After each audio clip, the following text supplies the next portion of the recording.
Thank you. Thank you, Speaker Sir, for letting me speak on this really important matter.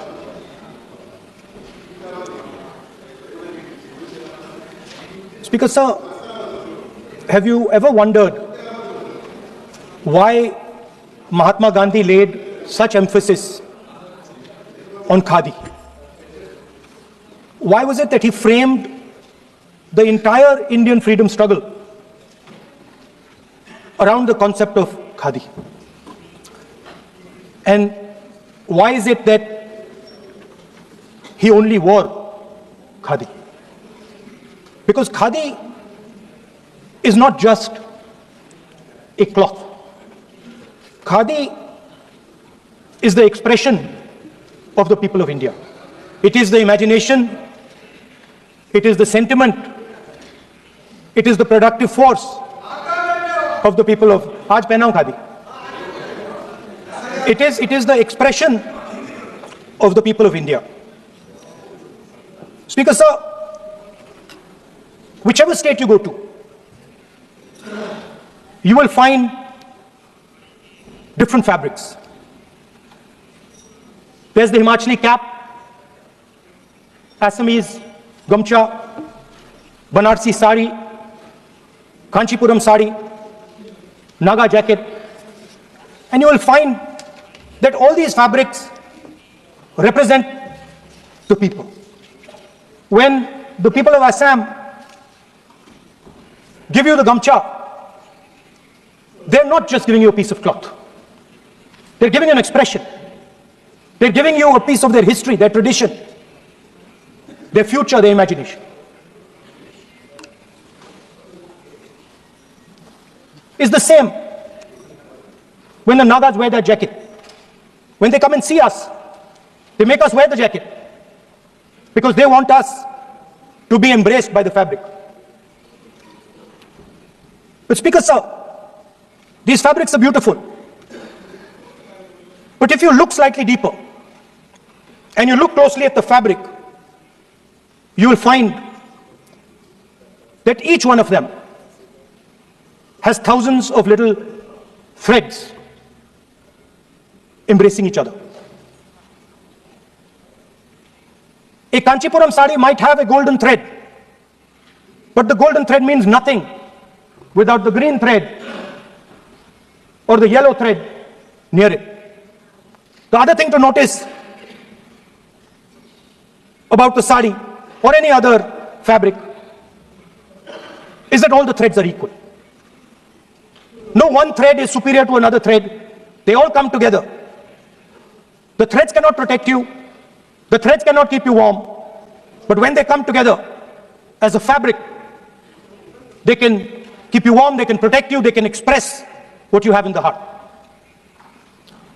Speaker Sir, in the same way, our nation is also a fabric. It's a fabric made up of 1.4 billion people, and the fabric is woven together by the vote. Let me repeat it. It is a fabric of 1.5 billion people, and it is woven together by the vote. Everything that we see, in fact, this house where I'm standing today, the Lok Sabha, Rajya Sabha, Vidhan Sabhas across the country, Panchayats across the country, none of them would exist if the vote did not exist. We talk with great pride about HAL, BHEL, ONGC, Tejas, Chandrayaan. We have a list of things we say. Not one of those would exist without the vote.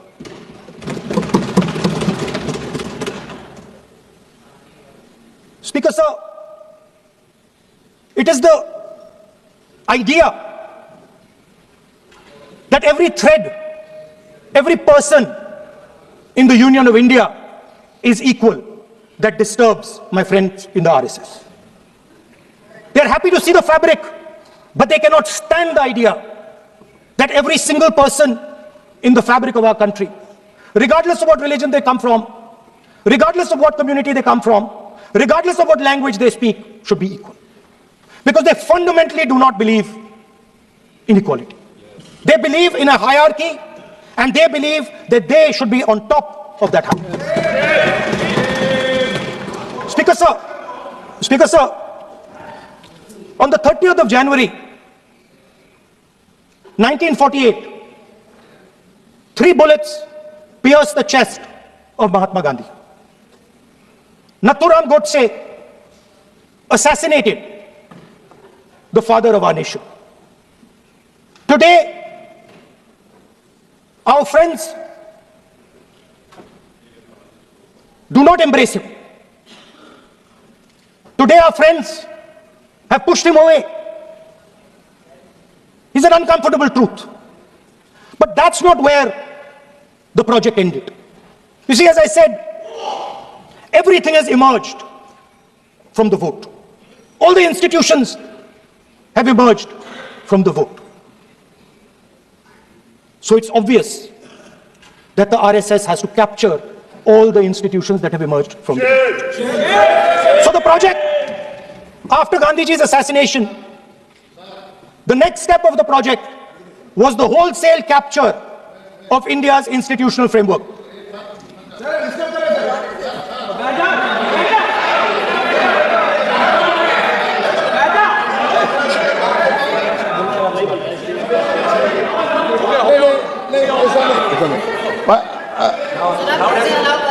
So what is this, sir? Sir अभी नहीं पहना हुआ I'm doing, relax. मैं बुलाता हूँ please बैठिए So, please sir, आप बोले पर हाथ मत जोड़े sir, these are uncomfortable truths, but they have to be spoken.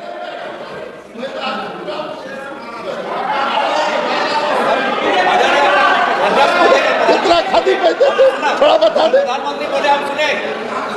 So these are uncomfortable truths, but they have to be spoken.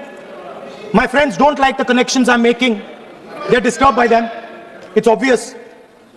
Speaker, sir, so after the father of the nation was assassinated, his vision of an equal India, of an India where institutions belong to the people, had to be destroyed. And so the process started, and the RSS attempted to capture one institution after the other. And I will give some examples so that it is crystal clear that this is the case. Everybody knows how vice chancellors are placed on top of Indian universities today. Every single person knows this. You go to any university, you speak to any youngster in India, he will tell you that it does not matter whether the professor has qualifications, it does not matter whether the professor has a scientific temperament. The only thing that matters is the professor belongs. माननीय सदस्य एक minute माननीय सदस्य चुनाव सुधारों पर चर्चा हो रही है सर, ये मैं उसी में कर रहा हूँ सर। आप किसी भी संगठन का नाम जो इस हाउस का नाम लें। एलओपी है तो इसका मतलब ये नहीं है, एलओपी का मतलब नहीं, आप जनरल बात बोलो, आप राष्ट्रपति भाषण में बोलिए जनरल बात। सर हम लोग सुनना चाहते हैं सर स्पीकर सर हम लोग सुनेंगे शांति से, हम लोग शांति से सुनना चाहते हैं। और ये आप लोग सुनिए ना क्या कहना चाहते हैं, धमकी देंगे आप? हम लोग सुनने के लिए बैठा है। अभी तक नेता प्रतिपक्ष एक शब्द चुनाव सुधार का अभी तक आया ही नहीं है। संसदीय कार्य मंत्री बोल रहे हैं, मैं स्पीकर का परमिशन से ही बोल रहा हूँ। हम सुनने के लिए बैठे हैं, अरे हम सुनने के लिए बैठे हैं। नेता प्रतिपक्ष चुनाव सुधार के लिए जो सुझाव देंगे सुनने के लिए तो हम बैठे हैं, लेकिन चुनाव सुधार को नहीं बोलते हुए कहा जो इस सदन से कोई वास्ता नहीं, जो संगठन उसका कहानी किसी और का बोलना ये कोई उचित नहीं है। समय बहुमूल्य है, समय का मर्यादा भी है, सबका सब यहाँ सुनने के लिए बैठे हैं और ये समय बहुत कीमती है। इसलिए हर एक पल अच्छा शब्दों का कोई अच्छा ज्ञान दे, सुझाव दे, सुनने के लिए हम लोग बैठे हैं। मेरा एक सीमित अनुरोध है नेता प्रतिपक्ष से, आप विषय पर ही रहिए। हम लोग सब बैठे हैं, गृह मंत्री जी भी सुनने के लिए बैठे हैं, लेकिन आप विषय पर नहीं बोलेंगे तो जो विषय तय किया गया है उसे क्या मतलब है? अगर चुनाव सुधार पर ही नहीं बोलेंगे तो फिर इतना समय सबका क्यों बर्बाद करना चाहते हैं नेता प्रतिपक्ष? You speak. LOB decision. Should I leave? Then you speak. Should I leave? You speak then. You Should I speak. leave? What is that? You are parliamentary affairs minister. You are a parliamentary affairs minister. You are disturbing LOB. How can it be? You are a parliamentary affairs minister. You are disturbing LOB. Subject क्यों नहीं आपके LOB? आपका I LOB have said- जब तक I have ये विषय said कर रहे हैं। The discussion, one second. The discussion is about the vote and electoral. The vote, the discussion is about the vote. एक and- मिनट Sir, मुझे बोलने दीजिए। एक मिनट बैठिए,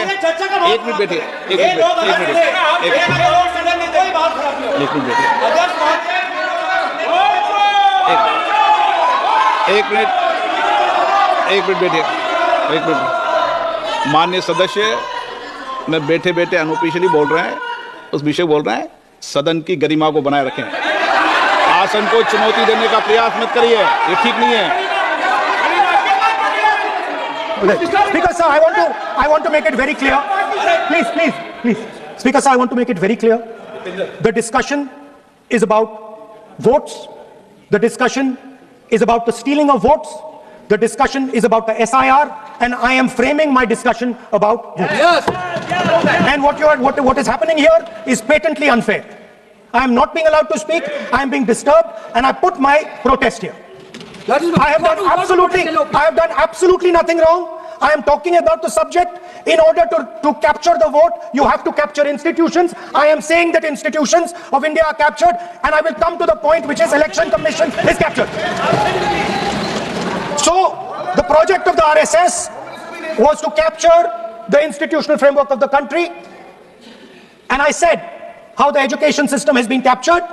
Vice Chancellor after Vice Chancellor after Vice Chancellor is placed not on merit, not on capability, not on scientific temper, but on the fact that he belongs to a particular organization. Second capture, which helps in destroying democracy, the capture of the intelligence agencies. We have the Home Minister sitting here, the capture of the CBI, of the ED, of the Income Tax Department. And the systematic placement of bureaucrats who favor their ideology and attack the opposition and anybody who chooses to oppose the RSS. That is the second institutional capture. And the third institute, there are many more. I can go on. And the third institutional capture. What is this? Mr. Minister. मानिए please मानिए। Yes, become sonite.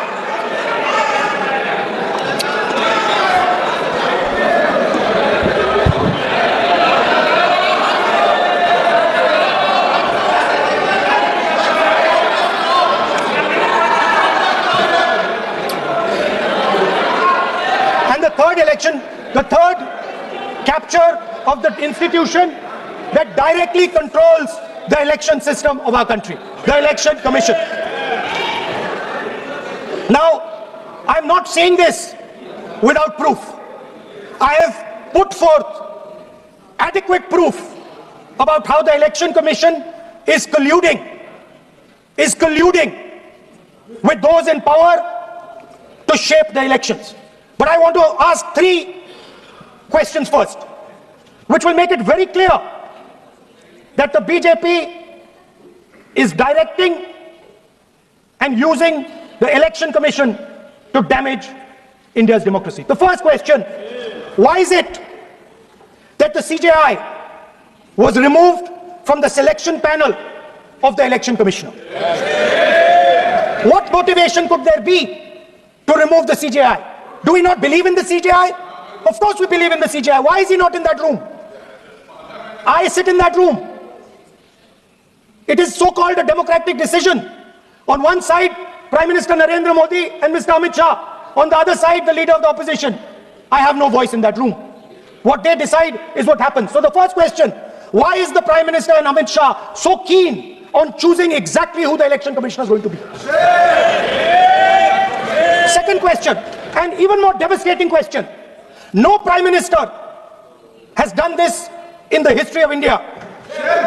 In December 2023, this government changed the law. They changed the law to make sure that no election commissioner could be punished for any action they take while they are election commissioner. Yes. Immunity. Why would the Prime Minister and Home Minister give this gift of immunity to the election commissioner? Why would they need to give this tremendous gift that no Prime Minister has given ever before to the election commissioner? Yes. Mr. Shah is looking into the ceiling. Maybe he will answer this question when he speaks. And finally, why was the law with regards to CCTVs and the data that they contain changed? Why was a law put in place that allows the election commission to destroy CCTV footage 45 days after the election? What is the need? The answer given is it is a question of data. It is not a question of data. It is a question of stealing the election. Now, what is the result of this institutional capture?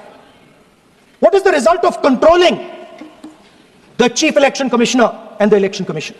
First of all, we have a set of election campaigns that are tailored for the Prime Minister. 3-month, 4-month, 5-month long campaigns are taking place so that the Prime Minister's schedule can be fitted in to the program. Yes.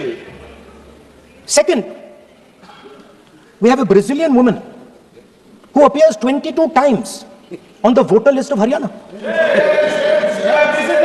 Please. No. 22 times this lady appears. एक minute please एक minute. आप नेता प्रतिपक्ष है, मैं इस तरीके से सदन की कार्रवाई नहीं चलने दूंगा. ये सदन है, सदन की गरिमा को बनाए रखें. आप सदन की गरिमा से बोलेंगे तो ठीक नहीं, जैसे सदन नहीं चलेगा. नो, गलत तरीका है आपका, नहीं होगा. आप ले रहिए, आप ले रहिए. नहीं, माननीय प्रतिपक्ष के नेता, आप पहले अपने सदस्यों को समझाइए. नहीं चलेगा, नहीं, ठीक नहीं है. नो,